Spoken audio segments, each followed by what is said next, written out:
নমস্কার। পশ্চিমবঙ্গ সমগ্র শিক্ষা মিশন, বিদ্যালয় শিক্ষা বিভাগ, পশ্চিমবঙ্গ সরকারের উদ্যোগে বাংলা শিক্ষা ক্লাসরুমে সবাইকে স্বাগত। আমি শ্রী অভিজিৎ ভট্টাচার্য, সহশিক্ষক, দেশবন্ধু বিদ্যাপীঠ হাই স্কুল। আজকে আমরা নবম শ্রেণীর রসায়ন বিষয়ের জল দূষণ, আর্সেনিক দূষণ এবং ফ্লুরাইড দূষণ সম্পর্কে পড়ব। চলো আমরা জল দূষণ, আর্সেনিক দূষণ ও ফ্লুরাইড দূষণ সম্পর্কে কিছু কথা জেনে নিই। জল দূষণ। জল দূষণ কি?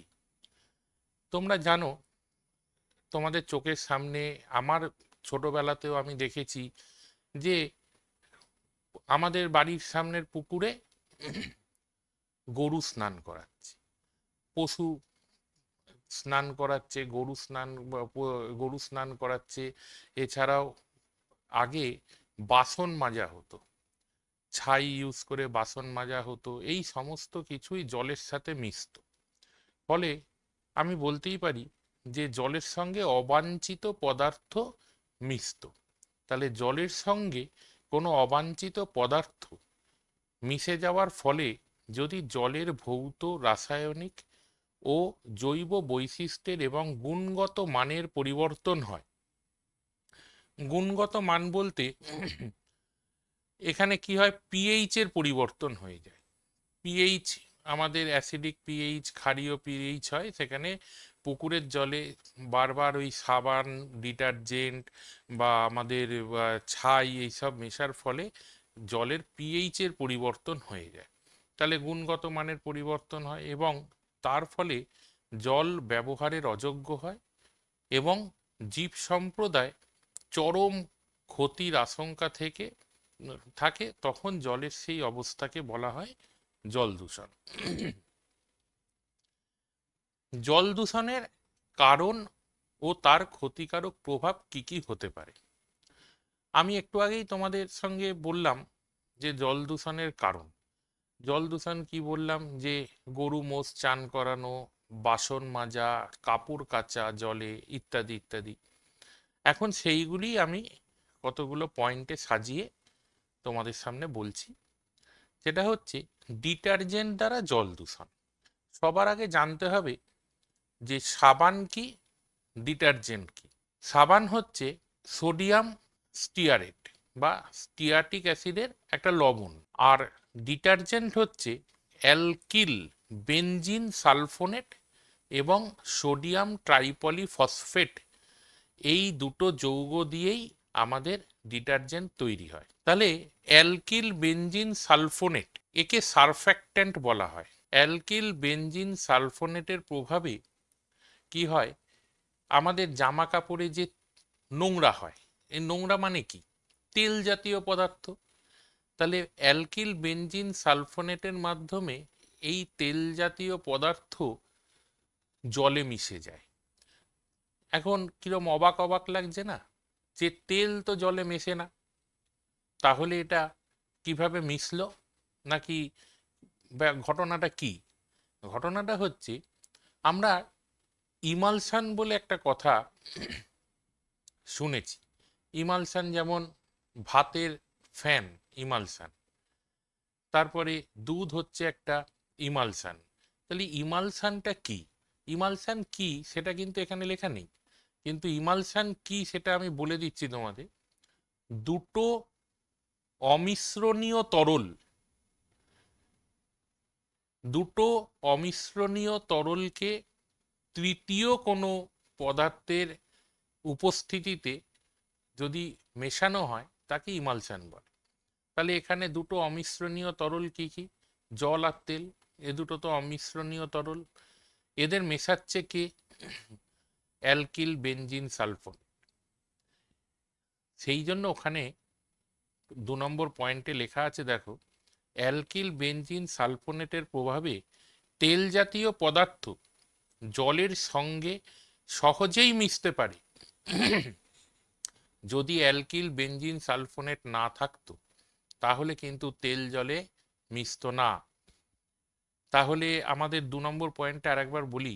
অ্যালকিল বেনজিন সালফোনেটের প্রভাবে তেল জাতীয় পদার্থ জলের সঙ্গে সহজেই মিশতে পারে এবং ইমালশন ও ফেনার সৃষ্টি করে। তাহলে ইমালশন কেন তৈরি হলো এবারে বুঝতে পেরেছো।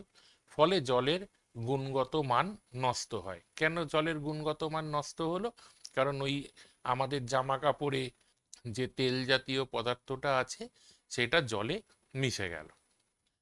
3 নম্বর পয়েন্ট, ডিটারজেন্ট জৈব ভঙ্গুর না হওয়ায় এই ধরনের দূষণ দীর্ঘস্থায়ী হয়। আমরা জানি বায়োডিগ্রেডেবল, বায়ো নন ডিগ্রেডেবল। এইটা সম্পর্কে আমি একটা ছোট্ট গল্প বলি একটু।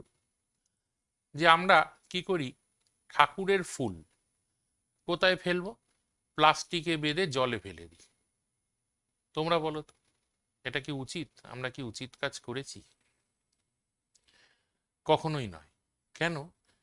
প্লাস্টিক হচ্ছে জৈব অভঙ্গুর আর ফুলগুলো হচ্ছে জৈব ভঙ্গুর। তাহলে আমাদের কি করা উচিত ছিল? ফুলগুলোকে মাটিতে বা ওই পুকুরের পাশেই কোনো মাটিতে যদি ফেলতাম, ও পচে গিয়ে মাটিতে মিশে যেত। আর প্লাস্টিকটাকে কোথাও জড়ো করে নষ্ট করার কোনো একটা পদ্ধতি করতে হতো। তাহলে বোঝাই যাচ্ছে জৈব ভঙ্গুর আর জৈব অভঙ্গুর কি। তাহলে আমি বলতে পারি ডিটারজেন্ট জৈব ভঙ্গুর নয়। জৈব ভঙ্গুর না হওয়ার জন্য এই দূষণটা দীর্ঘস্থায়ী। এইবারে 4 নম্বর। 4 নম্বরে কি বলছি? ফেনা সৃষ্টির জন্য জল বায়ু ও সূর্যকিরণ থেকে বিচ্ছিন্ন হয়। তাহলে জলের ওপর যখন প্রচুর ফেনা তৈরি হয়েছে, সেই ফেনা তৈরির জন্য জলের ওপরে ফেনা, তার ওপরে সূর্যকিরণ আর মানে সানলাইট আর এয়ার বায়ু, এই দুজন রয়েছে। ফলে জলে সূর্যকিরণ আর বায়ু আসতে পারছে না। ফলে জলের মধ্যে বাতাসের অক্সিজেন দ্রবীভূত হওয়ার প্রবণতা কমে যাচ্ছে। আর সূর্যালোকের ঘাটতিতে উদ্ভিদের সালোক সংশ্লেষ হওয়ার হারটা কমে যাচ্ছে। ফলে অক্সিজেন উৎপাদন কম হচ্ছে। এই দুটো কারণের জন্য কি হচ্ছে? জলের ডিজলভড অক্সিজেন ডিজলভড অক্সিজেনের মান কমে যাচ্ছে। ডিজলভড অক্সিজেনের মান যদি কমে যায় জলে, তাহলে জল দূষিত হয়ে যাবে। ডিটারজেন্টের মধ্যে 5 নম্বর পয়েন্টে, ডিটারজেন্টের মধ্যে ফসফেট যৌগ থাকে, ওই যে সোডিয়াম ট্রাইপলিফসফেট। জলের মধ্যে থাকা ক্যালসিয়াম এবং ম্যাগনেসিয়াম আয়ন ফসফেট আয়নের সঙ্গে যুক্ত হয়ে জলে দ্রবণীয় ফসফেট লবণ উৎপন্ন করে। জলে দ্রবণীয় মানে জলে দ্রবীভূত হয়ে গেল ক্যালসিয়াম বা ম্যাগনেসিয়াম ফসফেট, ক্যালসিয়াম ফসফেট বা ম্যাগনেসিয়াম ফসফেট হয়ে। এই লবণগুলি জলজ শ্যাওলা, জলের মধ্যে তোমরা জানো শ্যাওলা থাকে, ছোট ছোট উদ্ভিদ থাকে, সেই উদ্ভিদ শ্যাওলা এদের খাদ্যই হচ্ছে এই লবণগুলো। এই লবণগুলো তারা খেয়ে তাদের কি হচ্ছে? দ্রুত বংশবৃদ্ধি হচ্ছে। তাহলে দ্রুত যদি বংশবৃদ্ধি হয়, তাহলে ওই জলজ উদ্ভিদের শ্বসনের জন্য প্রচুর পরিমাণে অক্সিজেনের প্রয়োজন হয়। ফলে জলে বসবাসকারী প্রাণীদের অক্সিজেনের অভাব ঘটবে। কেন? ডিজলভড অক্সিজেন যেহেতু কমে গেছে। এবারে পেস্ট নাশক দ্বারা জল দূষণ। আমরা জানি পেস্ট বলতে আমরা যেখানে চাষাবাদ হয়, আমরা জানি কীট পতঙ্গ, ইঁদুর, ব্যাকটেরিয়া, ছত্রাক ইত্যাদি পেস্টদের দমন করার জন্য আমরা রাসায়নিক ও জৈব যৌগ ব্যবহার করি, তাদের পেস্টনাশক বা পেস্টিসাইড বলি। পেস্টনাশক প্রয়োগ করে একদিকে যেমন ফসলের উৎপাদন বাড়ানো হচ্ছে, অন্যদিকে এই সব পেস্টনাশক বিভিন্ন ক্ষতি সাধন করে পরিবেশের ভারসাম্য বিঘ্নিত করছে। আগে আমরা জেনে নিই যে পেস্টনাশক কারা কারা। পেস্টনাশক হিসেবে তোমরা এই নামগুলো শুনে থাকবে: DDT, dichloro diphenyl trichloro ethane, ডিডিটির পুরো নাম; aldrin, gammaxene, parathion, BHC, BHC হচ্ছে benzene hexachloride, BHC benzene hexachloride, endrin প্রভৃতি ব্যবহার করা হয় কি হিসেবে? না পেস্টনাশক হিসেবে।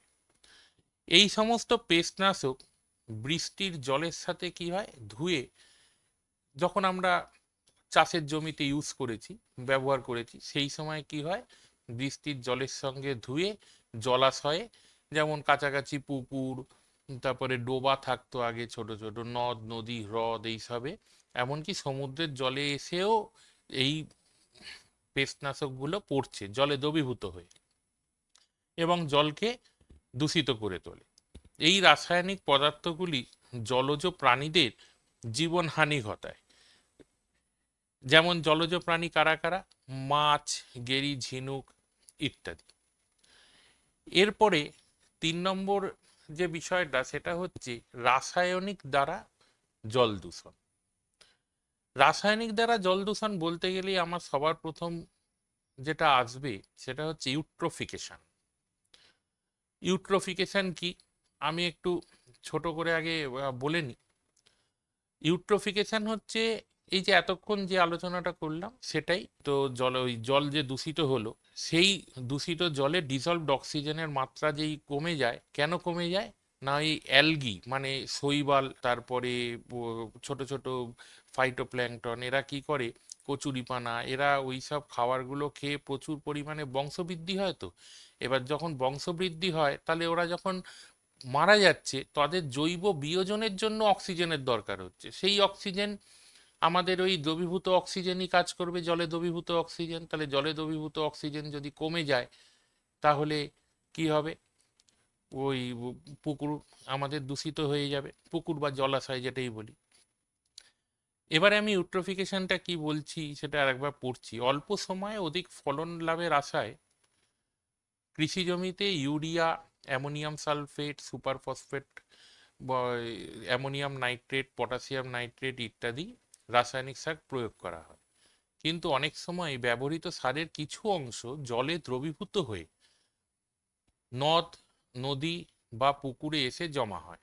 এই সমস্ত সার জলে মেশার ফলে জলজ প্ল্যাঙ্কটন, ফাইটোপ্ল্যাঙ্কটন, জুপ্ল্যাঙ্কটন ইত্যাদি, শৈবাল, কচুরিপানা প্রভৃতির অনিয়ন্ত্রিত বৃদ্ধি ঘটে। অনিয়ন্ত্রিত বৃদ্ধি মানে আনকন্ট্রোলড, মানে আমাদের কন্ট্রোলের বাইরে চলে যাবে।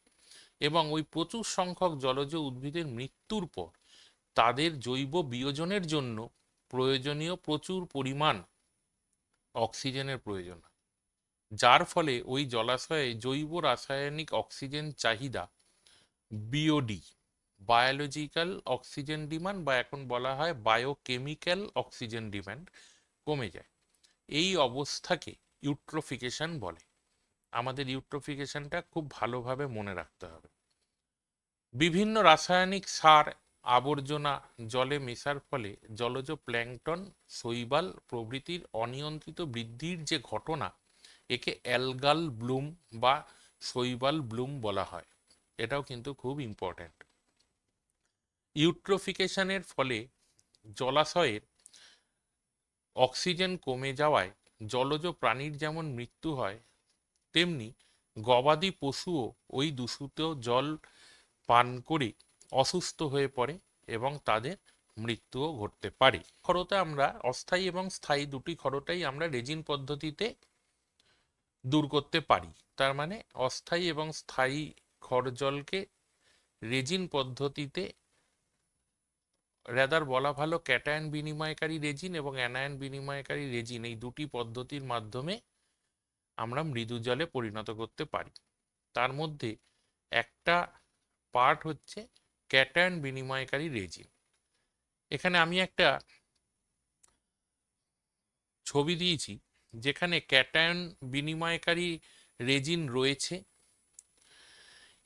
তার মধ্যে থেকে ইনফ্লুয়েন্ট মানে এখান থেকে আমি খড় জলটাকে দিচ্ছি, ক্যাটায়ন বিনিময়কারী রেজিনের মধ্যে ক্যাটায়ন এক্সচেঞ্জ হয়ে জলটা এখান থেকে এসে এলো CO2 স্ট্রিপিং এর পর, এটা আবার চলে গেল অ্যানায়ন বিনিময়কারী রেজিন পাত্রে। এখানে অ্যানায়ন এক্সচেঞ্জ হলো হয়ে এফ্লুয়েন্ট, এখান থেকে আমরা মৃদু জলটা পাচ্ছি। এবারে প্রসেসটা হচ্ছে, জল ক্ষয় কেন হয় না? ক্যালসিয়াম, ম্যাগনেসিয়াম, আয়রন ইত্যাদির ক্লোরাইড, সালফেট এবং বাইকার্বনেট ইত্যাদি লবণগুলো দ্রবীভূত থাকে বলে জল ক্ষয় হয়। সেই দ্রাব্য ধাতব লবণযুক্ত জলকে প্রথমে একটি উপযুক্ত পাত্রে রাখা ক্যাটায়ন বিনিময়কারী রেজিন, যাকে RH দিয়ে লেখা হয়েছে, RH ভরের উপর দিয়ে চালনা করা হয়। এর ফলে জলের মধ্যস্থ ওই ক্যালসিয়াম, ম্যাগনেসিয়াম, সোডিয়াম, বিশেষ বিশেষ ক্ষেত্রে আয়রন প্রভৃতি ক্যাটায়নগুলি RH রেজিনের সঙ্গে বিক্রিয়া করে অদ্রাব্য পদার্থরূপে জল থেকে মুক্ত হয়। অদ্রাব্য পদার্থ কি তৈরি হয়?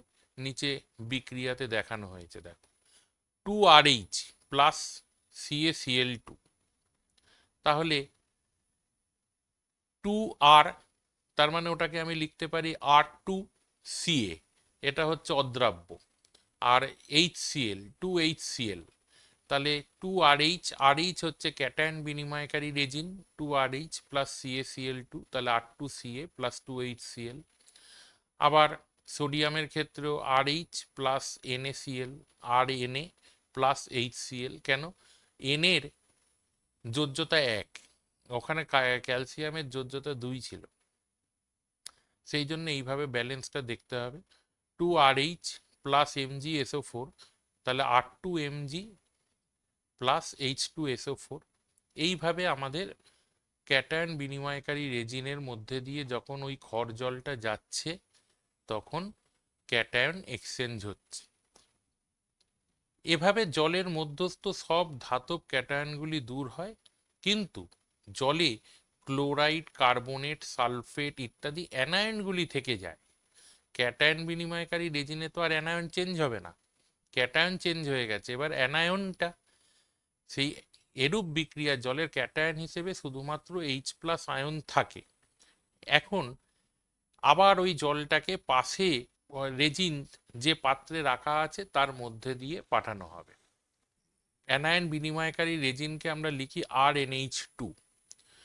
এবার এই জলকে আরেকটি পাত্রে রাখা অ্যানায়ন বিনিময়কারী রেজিন RnH2 এর ভরের উপর দিয়ে চালনা করলে অ্যানায়নগুলি রেজিনে উপস্থিত OH- আয়নকে, ভালো করে শুনতে হবে জায়গাটা, অ্যানায়নগুলি রেজিনে উপস্থিত OH- আয়নকে প্রতিস্থাপিত করে এবং তুল্য পরিমাণ OH- আয়ন রেজিন থেকে মুক্ত হয়ে জলে চলে আসে।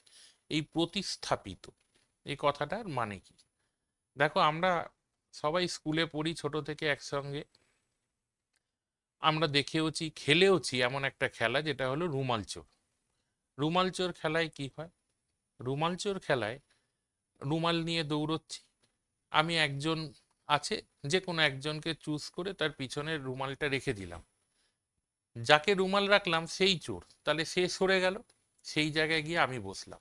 এটাই হচ্ছে প্রতিস্থাপন, একজনকে সরিয়ে অন্যজন বসছে, তাহলে এটা হলো প্রতিস্থাপন। আর এখানে আরেকটা কথা লেখা আছে তুল্য পরিমাণ। তুল্য পরিমাণ মানে, তুমি ধরো দু হাতে 10-10-20 কেজি চাল তুলতে পারো, তাহলে তুমি তোমার তুল্য পরিমাণই তুলবে, 19 কেজি, 18 কেজি বা 20 ম্যাক্সিমাম, তার বেশি তো তুমি তুলতে পারবে না। তাহলে যতটাই আমার দরকার, যতটা আমি ওখানে যাবে, একজনের রুমাল চোর খেলায় একজনের পিছনের দিকে রুমাল রাখা হলো, একজনই সরবে, দুজন তো সরবে না। তাহলে তুল্য পরিমাণ OH- আয়ন রেজিন থেকে মুক্ত হয়ে জলে চলে আসে। তাহলে RnH2 প্লাস H2O, তাহলে RnH3 প্লাস OH-, এটা আমরা বলতে পারি কেন H2O মানে H+OH-, তাহলে H+ RnH2 এর সঙ্গে যুক্ত হয়ে RnH3 প্লাস OH- করলো। অন্যান্য অ্যানায়ন একইভাবে রেজিনে প্রবেশ করে বলে জল অ্যানায়ন শূন্য হয়। প্রথম পাত্র থেকে মুক্ত H+ আয়ন এবং দ্বিতীয় পাত্র থেকে মুক্ত OH- আয়ন পরস্পর বিক্রিয়া করে বিশুদ্ধ জল উৎপন্ন করে। আর আমরা জানি H+ আর OH- যুক্ত হয়ে H2O অর্থাৎ জল তৈরি করে। এভাবে দ্বিতীয় পাত্র থেকে সংগৃহীত জলে কোনরূপ ধাতব বা অধাতব আয়ন থাকে না। এই জল অনেকটা পাতিত জলের ধর্ম বিশিষ্ট হয়। এভাবে আয়ন বিনিময় প্রক্রিয়ায় পাতন ব্যতীত পাতিত জলের ধর্ম বিশিষ্ট বিশুদ্ধ জল প্রস্তুত করা হয়। দীর্ঘদিন রেজিন যদি আমরা ব্যবহার করি, রেজিনের এই যে ক্যাটায়ন বিনিময়কারী বা অ্যানায়ন বিনিময়কারী এই যে ক্ষমতা, এইটা না আস্তে আস্তে নষ্ট হতে থাকে। সেই জন্য ক্যাটায়ন বিনিময়কারী রেজিনের উপর থেকে আমরা অনেক দিন ব্যবহার করার পর H2SO4 লঘু H2SO4 সালফিউরিক অ্যাসিড আর কি ঢেলে দেবো, অথবা NaOH লঘু লঘু NaOH, NaOH এর আর এক নাম কিন্তু কস্টিক সোডা। লঘু NaOH দ্রবণ ওর মধ্যে দিয়ে যদি চালনা করি, তাহলে এই রেজিনগুলো আবার কার্যক্ষম বা পূর্বের অবস্থায় ফিরে আসবে। এখন আয়নমুক্ত জল ও পাতিত জলের মধ্যে পার্থক্য দেখো। আয়ন বিনিময়কারী রেজিন থেকে আমরা যে জলটা পেয়েছি তাতে কিন্তু তড়িৎ অবিশ্লেষ্য পদার্থগুলো যায়নি, ওর মধ্যেই রয়ে গেছে, তড়িৎ বিশ্লেষ্য পদার্থগুলো গেছে। তাই আয়নমুক্ত জলে এই ধরনের অবিশুদ্ধিগুলি থেকে যাচ্ছে, কিন্তু পাতিত জলে কোনো রূপ অবিশুদ্ধি থাকে না। আর আয়নমুক্ত জলে রোগ জীবাণু থাকতে পারে, কিন্তু পাতিত জলে রোগ জীবাণু থাকবে না। এইটা কিন্তু খুব গুরুত্বপূর্ণ, এই আয়নমুক্ত জল এবং পাতিত জলের পার্থক্য, এটা কিন্তু দেখতে হবে আমাদের। এবার আসছি আর্সেনিক দূষণ। আর্সেনিক দূষণ জল বা মাটিতে আর্সেনিক, প্রথমে আমি একটু বলে নিই আর্সেনিকের এলিমেন্ট মানে মৌল, এর সংকেত হচ্ছে AS, capital a small S. Arsenic, antimony, bismuth একই গ্রুপে থাকে, নাইট্রোজেনের গ্রুপে আছে পিরিয়ডিক টেবিলে, nitrogen, phosphorus, arsenic, antimony, bismuth. আচ্ছা, জল বা মাটিতে স্বাভাবিকের তুলনায় অতিরিক্ত আর্সেনিক থাকলে তাকে আর্সেনিক দূষণ বলে। আর্সেনিক দূষণ প্রধানত জলের মাধ্যমেই ঘটে। 2 নম্বর হচ্ছে বিশ্ব স্বাস্থ্য সংস্থা, যাকে আমরা হু বলি, ওয়ার্ল্ড হেলথ অর্গানাইজেশন, এর নির্দেশিকা অনুযায়ী আমাদের 0.01 মিলিগ্রাম পার লিটার, এই পরিমাণ মানে 0.01 মিলিগ্রাম আর্সেনিক যদি প্রতি লিটার জলে থাকে, সেই জল মোটামুটি নিরাপদ।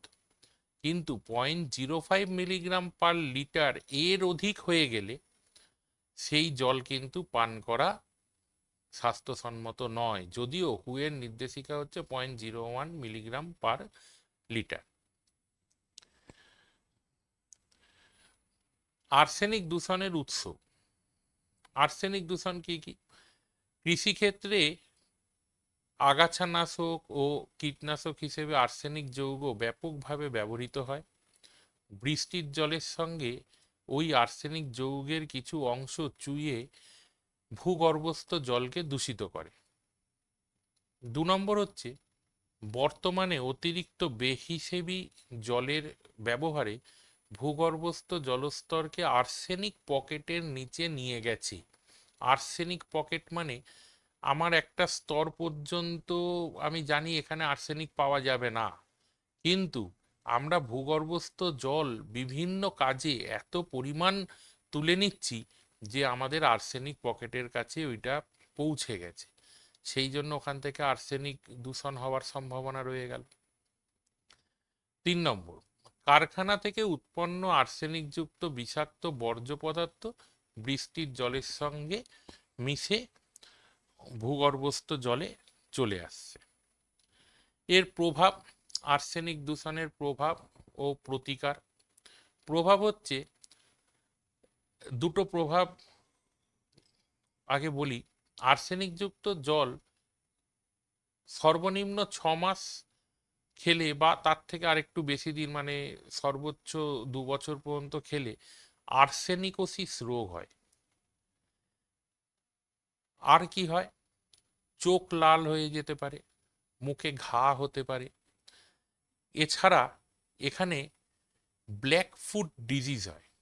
ব্ল্যাক ফুট ডিজিজ, আমি এখানে এই ছবিতে এই যে কি হয়, পায়ের পাতায় কালো কালো কালো কালো ছোপ হয়, চামড়া কালো হয়ে যায়, হাতের তালু চামড়া খসখসে হয়ে যায়। হুম, একে ব্ল্যাক ফুট ডিজিজ হয়। তার মানে আমাদের আর্সেনিকের প্রভাবে কি কি রোগ হতে পারে, সেটা হচ্ছে আর্সেনিকোসিস, ব্ল্যাক ফুট ডিজিজ, এছাড়া হচ্ছে স্কিন ক্যান্সার, ওটা আরেকটু পরের দিকে। আচ্ছা, মুখে ঘা হয়, চোখ লাল হয়ে যায়, ফুসফুসের প্রদাহ মানে ইডেমা হয় আর কি, ও শরীর দুর্বল হয়ে যায়। প্রতিকার কি? প্রতিকার হচ্ছে, আমরা সবার প্রথম যে প্রতিকার একটা বলি, আমি যে যে জায়গায় খোঁজ পাবো যে এখানে আর্সেনিক পাওয়া গেছে, আগে ওই জায়গাগুলোকে সিল করে দিতে হবে, যাতে মানুষ ওই টিউবওয়েল বা ওই কল বা ওই পুকুর ইউজ না করে, ব্যবহার না করে। তাহলে কৃষিক্ষেত্রে কীটনাশক ও আগাছানাশক হিসেবে আর্সেনিক সমৃদ্ধ রাসায়নিক ব্যবহার বন্ধ করতে হবে। ভূগর্ভস্থ জলের অপচয় বন্ধ করতে হবে। যে সমস্ত এলাকার নলকূপের জলে আর্সেনিকের সন্ধান মিলেছে, ওইগুলোকে আগে বন্ধ করতে হবে, সিল করে দিতে হবে, এবং সেই সব এলাকায় পানীয় জল সরবরাহেরও ব্যবস্থা করতে হবে। সে মিউনিসিপ্যালিটি, পঞ্চায়েত যারা আছে সেখান থেকে ব্যবস্থা করতে হবে। গ্রামের পুকুর, নদী বা নলকূপের জলকে ন্যূনতম 20 মিনিট থেকে আধ ঘন্টা ফুটিয়ে ঠান্ডা করে পান করতে হবে।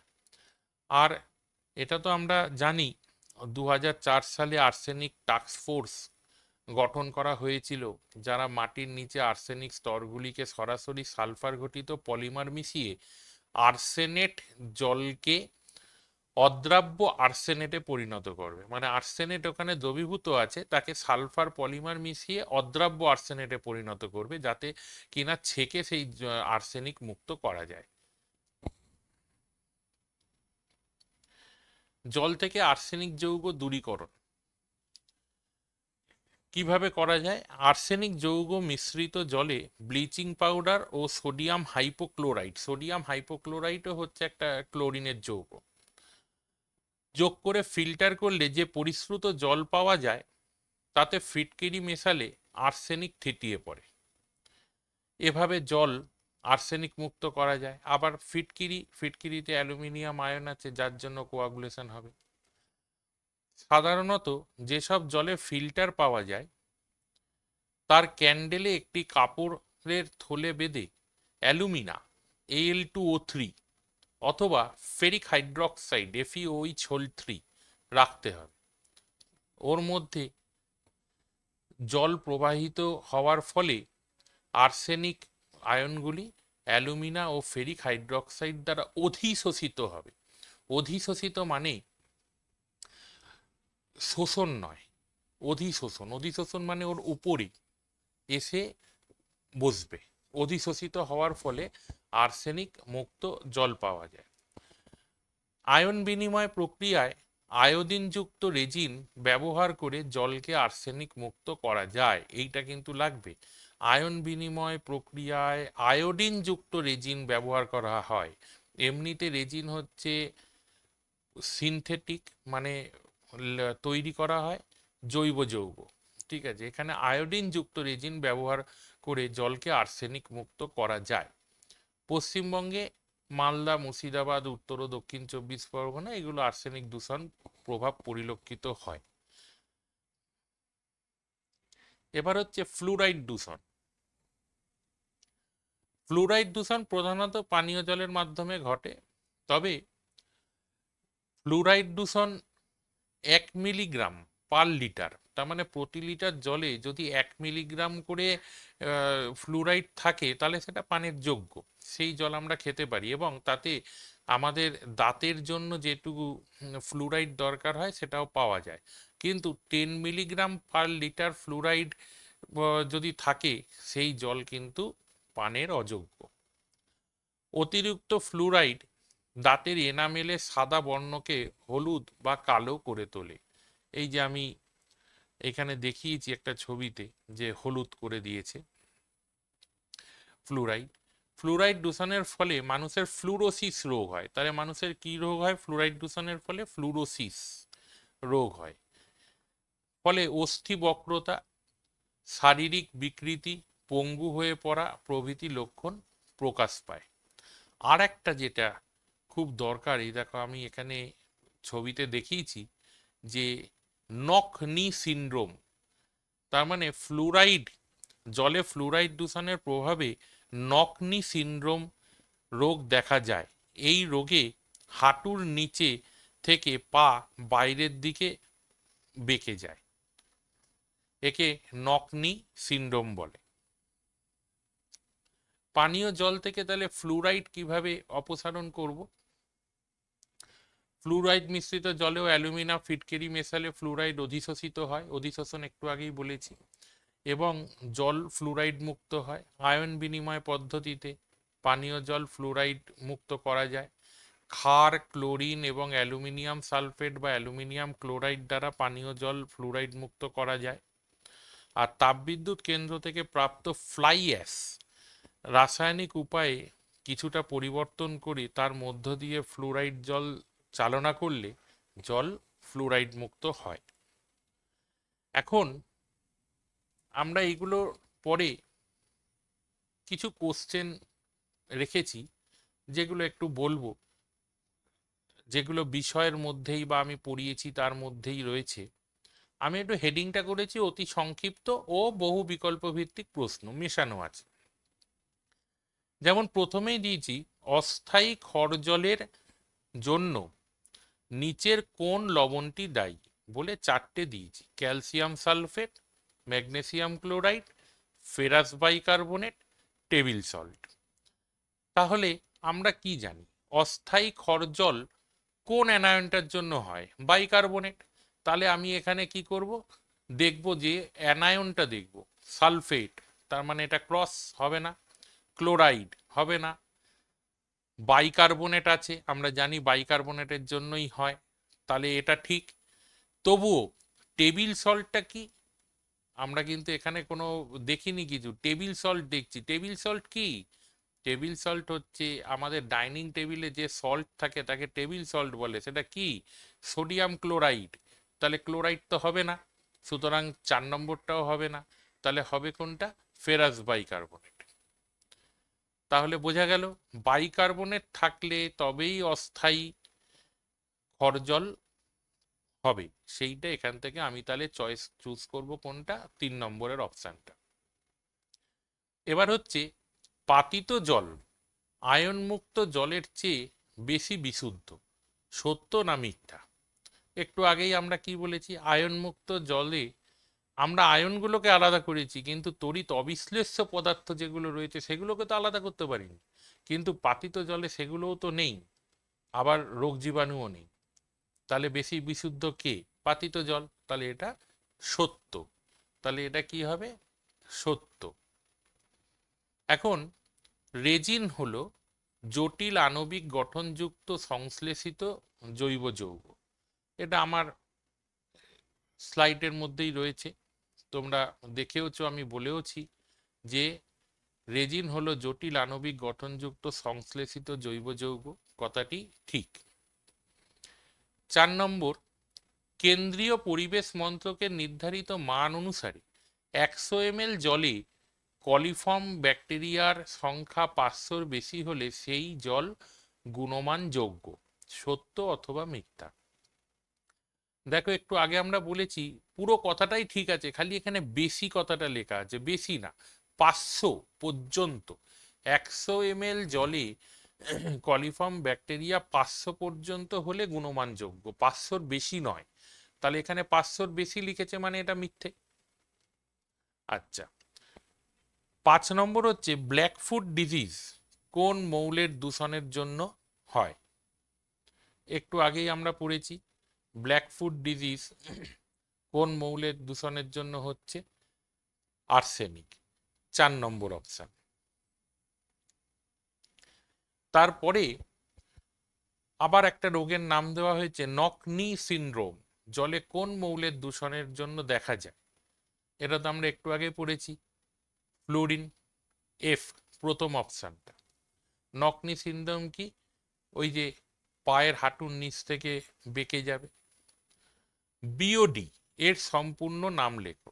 একটু আগেই আমি বলেছি বিওডি, আগে আমরা পড়তাম বিওডি আর সিওডি, বায়োলজিক্যাল অক্সিজেন ডিম্যান্ড এবং কেমিক্যাল অক্সিজেন ডিম্যান্ড। আগে এরকম পড়তাম বিওডি অ্যান্ড সিওডি, এখন বিওডিকে বলা হয় বায়োকেমিক্যাল অক্সিজেন ডিম্যান্ড, এটাই ওর পুরো নাম। হুয়ের নির্দেশ অনুযায়ী প্রতি লিটার জলে আর্সেনিকের নিরাপদ মাত্রা হলো, এবার ওখানে তো আমার দেওয়াই আছে, তোমরা এটা উত্তর করবে। 0.01 মিলিগ্রাম লেখা আছে, 0.02 মিলিগ্রাম, 0.04 মিলিগ্রাম, 0.05 মিলিগ্রাম। তাহলে হুয়ের নির্দেশ অনুযায়ী 0.01 মিলিগ্রাম, 1 নম্বর, এটাই কারেক্ট। জলকে আর্সেনিক মুক্ত করতে আয়োডিন যুক্ত রেজিন ব্যবহার করা হয়। একটু আগেই আমরা স্লাইডের মধ্যে ছিল এবং আমি পড়িয়েছি যে জলকে আর্সেনিক মুক্ত করতে আয়োডিন যুক্ত রেজিন ব্যবহার করা হয়। আমি আরেকবার স্লাইড ঘুরিয়ে দেখাচ্ছি তোমাদের। এই যা, জল থেকে আর্সেনিক যৌগ দূরীকরণের 3 নম্বরের পয়েন্টটা দেখো, আয়ন বিনিময় প্রক্রিয়ায় আয়োডিনযুক্ত রেজিন ব্যবহার করে জলকে আর্সেনিক মুক্ত করা যায়। তাহলে এইটাই ওখানে রয়েছে। তাহলে জলকে আর্সেনিক মুক্ত করতে আয়োডিনযুক্ত রেজিন ব্যবহার করা হয়, সত্য। জলকে জীবাণু মুক্ত করতে হলে জলে যোগ করা হয় কি? ব্লিচিং পাউডার, কলিচুন, ইউরিয়া, ফিটকিরি। জলকে জীবাণুমুক্ত করতে হলে আমি জানি ফিটকিরি কখন ব্যবহার করা হয় না, ফিটকিরি ব্যবহার করা হয় যখন জলে কোনো ভাসমান কণা থাকে বা অ্যালুমিনিয়াম হাইড্রোক্সাইড, কাদা, বালি ইত্যাদি আছে, তখন আমরা ফিটকিরি ইউজ করি। কেন? তঞ্চন হয়ে ওগুলো থিতিয়ে পড়বে, আমরা জলটাকে ছেঁকে আলাদা করে নেব। ব্লিচিং পাউডার CaOCl Cl, এখানে ক্লোরিন আছে, আর জীবাণু মুক্ত করতে গেলে ক্লোরিনকে লাগে, তাহলে আমরা এখানে সঠিক অপশানটাই হচ্ছে ব্লিচিং পাউডার। তাহলে আমি যেটুকু তোমাদের আজকে পড়ালাম, তোমরা খুব ভালোভাবে আরও কিছু কোশ্চেন অ্যান্সার, বিশেষ করে মাল্টিপল চয়েস কোশ্চেন, SAQ 1 নম্বর 2 নম্বরের এরকম কোশ্চেন করবে, যেগুলো আমি ইম্পর্ট্যান্ট বলেছি সেই সমস্ত কোশ্চেনের উত্তরগুলো বলবে। ভালো করে পড়বে, পড়ে উত্তর করার চেষ্টা করবে। আজকে আমাদের ক্লাস এখানেই শেষ।